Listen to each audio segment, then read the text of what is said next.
దేవునికి స్తోత్రములు. లూకాసు వార్త 1వ అధ్యాయము 17వ వచనంలో చదువుకుందాం. మరియు అతడు హృదయములను పిల్లల తట్టుకును అవిధేయులను నీతిమంతుల జ్ఞానమును అనుసరించుటకును త్రిప్పి ప్రభు కొరకు ఆత్మపడి ఉన్న ప్రజలను సిద్ధపరచుటకై ఏలియా యొక్క ఆత్మయు శక్తియు గలవాడై ఆయనకు ముందుగా వెళ్ళును. కనుక నీకు సంతోషమును మహానందమును కలుగును.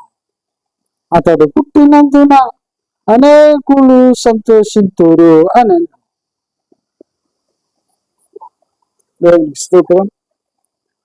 ప్రేమైనటువంటి వారులారా, గొప్ప ప్రవక్త భూలోకంలో పుట్టబోతున్నాడు. ఆ ప్రవక్త ఏలియా యొక్క ఆత్మయు శక్తియు గలవాడని దేవుడు సాక్షిస్తానంటే ఆ ప్రవక్త ఎలిజబెత్ గర్భవాసాన పుడుతున్నాడు. ఎలిజబెత్కు 8 అయిన చక్కెర తన క్రమం చొప్పున దేవాలయంలో ప్రార్థన చేస్తాను. ఆ సమయం గబ్రియేలు దేవదూత దేవుని ఆజ్ఞ పొంది జకర్యా వద్దకు వచ్చాడు. యోహాను గురించి చెబుతున్నాడు. అతడు ఏలియా యొక్క ఆత్మయు శక్తియు గలవాడని చెబుతున్నాడు. అతడు పుట్టినందున అనేకులు సంతోషించబడు, ఆనందించబడు అని కూడా చెబుతున్నాడు. అతడు పుట్టే తండ్రి పిల్లల తట్టుకును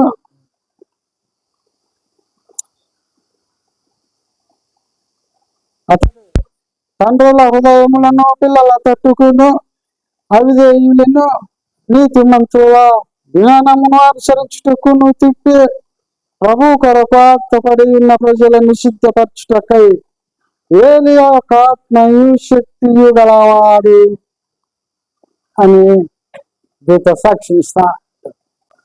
నీతి దినములలో ఏలియా యొక్క ఆత్మయు శక్తియు గల దైవజనుడు తప్పక పుట్టాడు, పుట్టి ఉంటాడు కూడా. ఈ అంత్యదినములలో దేవుడు బహబలముగా ఆవాడుకొని చిన్న దైవజనులు అనేకులు ఉన్నారు. ఈ దైవజనులంతా అపొస్తలులు, ప్రవక్తలు, బోధకులు, సేవకులు, వీళ్ళంతా ఆ పాత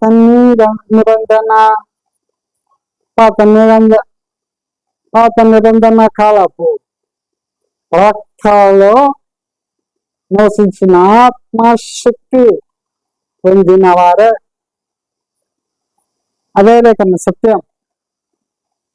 నేటి దినములలో ఏలియా, అంత్య దినముల దావీదు, అంత్య దినముల యోహాను,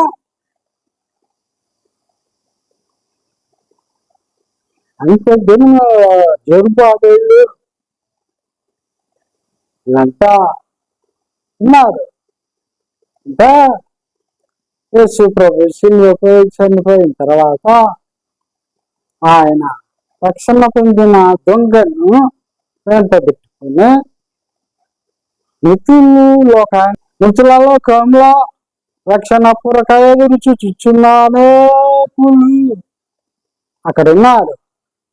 ఆ నీతిమంతులకు యేసు ప్రభు రక్షణ స్వార్థ ప్రకటించి ఆ పరదేశంలో ఉండి వారిని అందరినీ తీసుకుని మధ్య ఆకాశంలో ఒక చోట ఉంచాడు.